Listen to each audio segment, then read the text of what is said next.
बच्चों, आज हम लोग अवकलन पढ़ेंगे और ये अवकलन जो होता है मैथमेटिक्स का पोर्शन है। फिजिक्स में हम लोग इसकी जो है जितनी ज़रूरत है उतना ही हम लोग इसके बारे में पढ़ेंगे और ये जो है देखेंगे कि किस तरह से इसका हम लोग फिजिक्स में उपयोग करते हैं और ये देख लेते हैं कि फिजिक्स में इसकी ज़रूरत कहाँ पर पड़ती है। तो बच्चों, जो स्थिति समय ग्राफ होता है उसकी जो वक्र होती है अर्थात ढलान होती है वो हमको क्या बताती है? वेग बताती है। ठीक है। और जो ढलान होती है वो क्या होती है? tan theta. और tan थीटा बराबर क्या होता है? लंब बटे आधार होता है। ठीक है, लंब बटे आधार। इससे हमको क्या मिलता है? वस्तु का वेग मिलता है। ठीक बच्चों, अब मान लीजिए हमारे पास एक ग्राफ है, स्थिति समय ग्राफ है और इसमें हमें पॉइंट P पर जो है हमको वेग पूछा गया है। तो पॉइंट P पर जो वक्र की ढलान होगी, ठीक है, इस वक्र की जो स्पर्श रेखा होगी वही क्या बताएगा? हमको वेग बताएगा। ठीक है, तो इस पर हमें वेग ज्ञात करने के लिए हमको क्या करना, किस तरह से हम लोग वेग ज्ञात कर सकते हैं? और वेग ज्ञात करने के लिए ट्रायंगल बनाना जरूरी है। तो किसी एक पॉइंट को लेकर के ट्रायंगल बनाया जाना संभव नहीं है। अब हम मान लीजिए कि क्या करते हैं, इसलिए दो बिंदु ले लेते हैं, ए लेते हैं और ये बी ले लेते हैं। ठीक है, और जब ये बिंदु ए है तो इस पर टाइम क्या है हमारे T1 और बी पर टाइम क्या है T3। ठीक बच्चों, अब इस पर जो है ट्रायंगल बनाने के लिए क्या करते हैं, हम इसको आगे इस तरह से बढ़ाते हैं और इसको इधर बढ़ाते हैं। ठीक है, ये पॉइंट सी है। ठीक, और यहाँ पर मान लेते हैं, सॉरी, इस पर मान लेते हैं हमारी स्थिति क्या है? x2 है और इस पर स्थिति क्या है? x1 और यहाँ का टाइम T1 और यहाँ का टाइम क्या है? T2 और इसको हम लोग मिला देते हैं इस तरह। ठीक, तो अब इसके बीच का जो कोण बन रहा है वो क्या बन रहा है? थीटा बन रहा है। ठीक बच्चों, तो अगर हमको अब इस पर जो है वेग ज्ञात करना है, ठीक है, तो इस वक्र की जो रेखा है बिंदु क्या है, ये यहाँ पर इसको इधर बढ़ाया और इसको इधर बढ़ाया।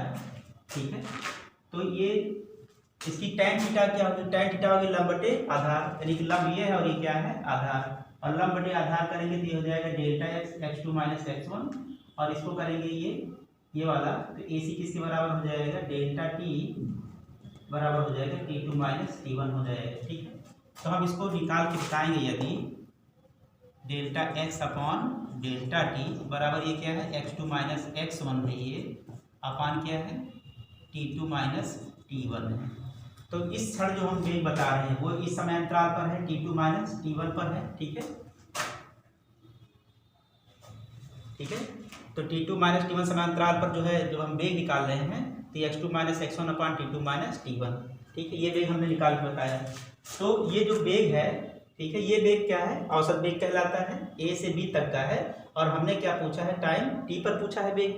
तो टाइम T पर वेग कैसे निकाला जाएगा? तो टाइम T पर वेग निकालने के लिए तो इस तरह से तो हम नहीं निकाल सकते, क्योंकि ये हमारा जो बताया गया वेग क्या है?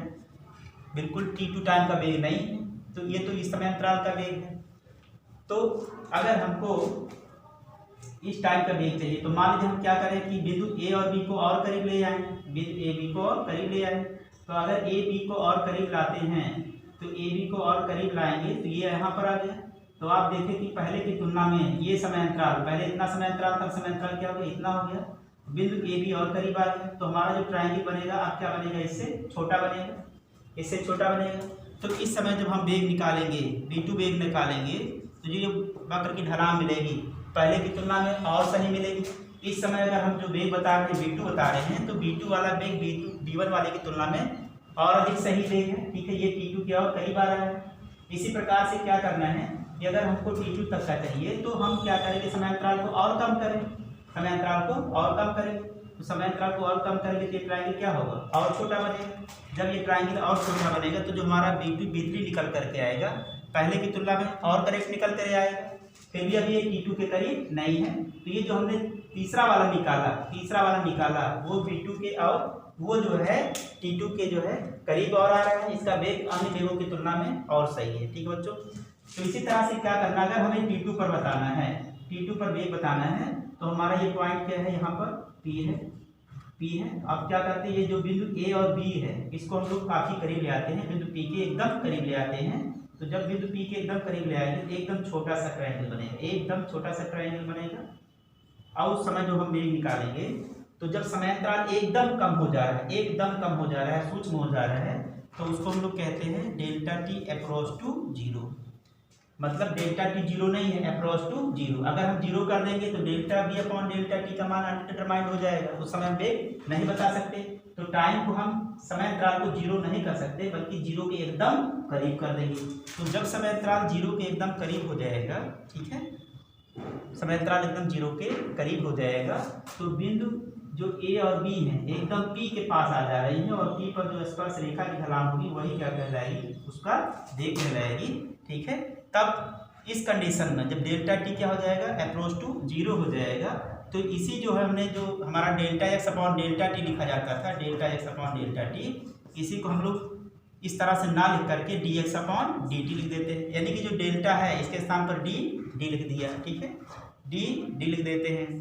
तो इस तरह से जब लिखा गया होता है तो इसको हम कहते हैं, ये जो है टी के सापेक्ष एक्स का अवकलन, टी के सापेक्ष एक्स का अवकलन कहा जाएगा। टी के सापेक्ष एक्स का या अवकलन, या एक्स का अवकलन टी के सापेक्ष। ठीक है बच्चों, यहीं पर हमको जो है फिजिक्स में जरूरत पड़ती है तात्कालिक वेग निकालने के लिए।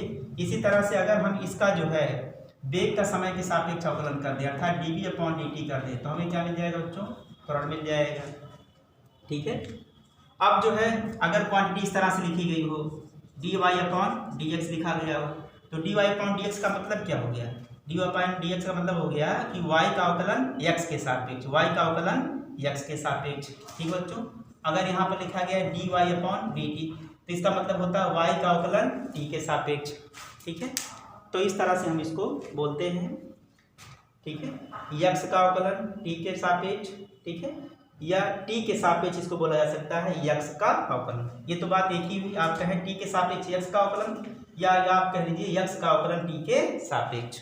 ठीक बच्चों, तो अब हमको ये देखना है कि हम लोग अवकलन करेंगे कैसे, अवकलन करेंगे कैसे।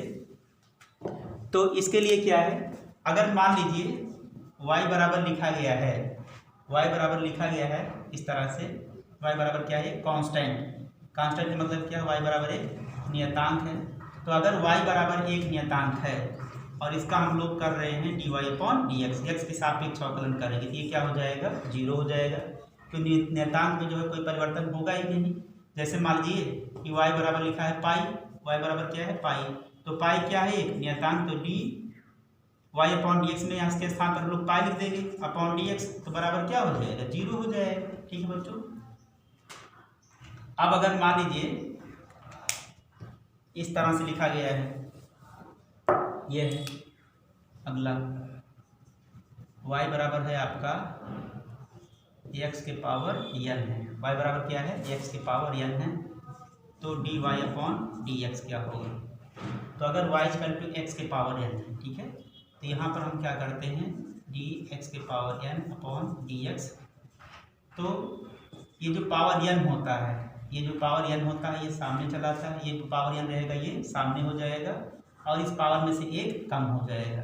ठीक है बच्चों, पावर में से एक कम हो जाएगा। ठीक, तो इस पर आइए कुछ एग्जाम्पल हम लोग कर लेते हैं। जैसे लिखा गया है y बराबर 3x स्क्वायर, क्या लिखा गया है, 3x स्क्वायर, तो इसका x के सापेक्ष अवकलन, ठीक है, y का x के सापेक्ष अवकलन।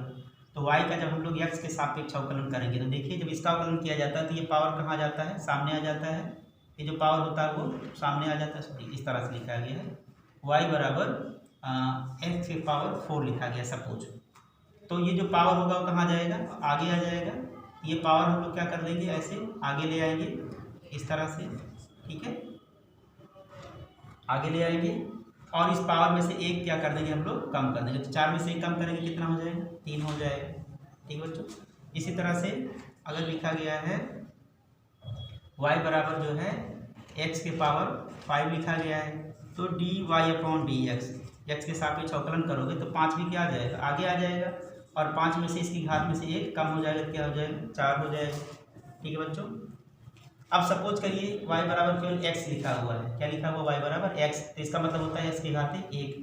ठीक है, अगर आप D Y upon D X करते हैं, D Y upon D X करते हैं, इसका मतलब ये पावर 1 आगे आ जाएगा, और अगर पावर 1 आगे आ जाएगा तो 1 में से 1 कम हो जाएगा, और कितना आ जाएगा, 0, और x का पावर 0 का मतलब क्या होता है, 1 होता है, अर्थात इसका क्या हो जाएगा, 1 हो जाएगा।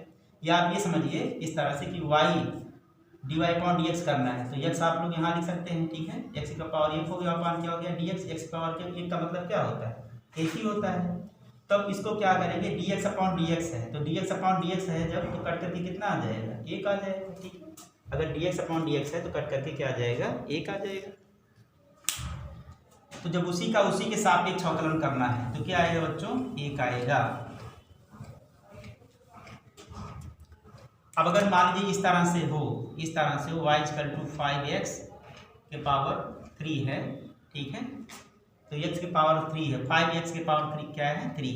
इसमें 5x क्या है, एक नियतांक है, परंतु ये जो नियतांक है इसमें ये बता रहा है कि x जो है 5x क्यूब कितनी बार आया है, 5 बार आया हुआ है। तो इसका अवकलन कैसे किया जाएगा, ठीक है। तो इसका अवकलन करने के लिए हम लोग इस तरह से करेंगे, जब इसका लिखा हो जाएगा dy अपॉन डी एक्स, तो ये क्या हो जाएगा, ये वाला नियतांक अवकलन से बाहर आ जाएगा, इस तरह से बाहर आ जाएगा, और यहाँ पर लिखा जाएगा x के पावर ये 3 हो जाएगा, और इस तरह से बाहर आ जाएगा x के पावर ये 3 अपॉन क्या हो जाएगा dx। अब ये बाहर आ गया, ठीक है। जब इसका अवकलन करेंगे हम लोग तो 3 आगे आ जाएगा, ये 3 आगे आ गया, और x का स्क्वायर हो गया, ठीक। एक घात कम हो गया, स्क्वायर हो गया, तो हो गया 15x स्क्वायर, ठीक बच्चों। इस तरह से हम लोग इसका अवकलन करेंगे, ठीक। अब मान लीजिए इस तरह से लिखा गया हो, y बराबर क्या है, √x है, और इसका अवकलन करना है, इसको हमें dy अपॉन डी एक्स के सापेक्ष अवकलन करना है। तो √x का मतलब होता है x के पावर 1/2 होता है, 1/2 होता है। तो इसका अगर हम लोग अवकलन करेंगे बच्चों, ये लिखा जाएगा dy अपॉन डी एक्स, आप यहाँ लिख सकते हैं कितना, x के पावर 1/2। इसका मतलब x की पावर अगर 1/2 तो पावर सीधा कहाँ जाएगा, सामने आ जाएगा, और उसमें से क्या हो जाएगा, 1/2 में से 1 कम हो जाएगा, ठीक है। तो अगर इसमें से 1 कम हो जाएगा तो आप लिखेंगे कितना, -1/2 करके लिखेंगे। और जब इसे हम लोग हल करेंगे तो ये माइनस पावर नीचे आ जाएगा तो प्लस में हो जाएगा, तो 1/x के पावर 1/2, और इसको हम लोग कह सकते हैं 1/2 का मतलब क्या, √x, ठीक है। तो इसका अवकलन जब आएगा तो कितना हो जाएगा, 1/2 √x।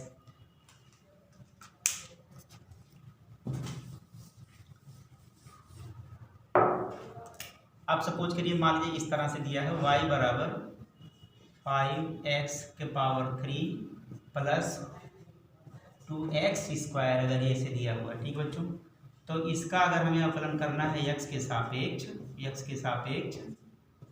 तो हम कैसे करेंगे, तो लिखेंगे यहाँ पर d अपॉन डी एक्स, और ये क्या हो जाएगा 5x के पावर 3 और ये 2x स्क्वायर, ठीक है। तो अब हमें अब सब का अवकलन करना होगा, अलग अलग करेंगे सबका।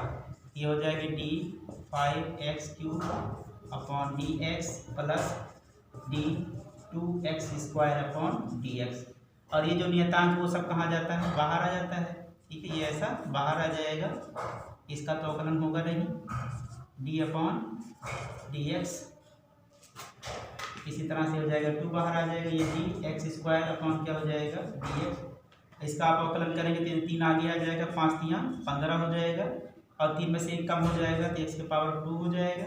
यहाँ पर 2 आगे आ जाएगा तो 2 दूना क्या हो जाएगा 4, और 2 में से 1 कम होगा तो कितना आ जाएगा 1 का मतलब x हो जाएगा। तो 5 3 15 x स्क्वायर प्लस 4x होगा बच्चों, ठीक है।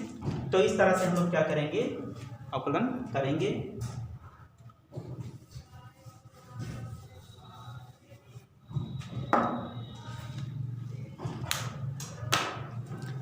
तो बच्चों आज के टॉपिक में इतना ही, ठीक है। और भी हम लोग कुछ आगे करेंगे, कुछ और भी फार्मूले इसके हैं, उस पर हम लोग देख लेंगे आगे। तो आज के टॉपिक में इतना ही, धन्यवाद।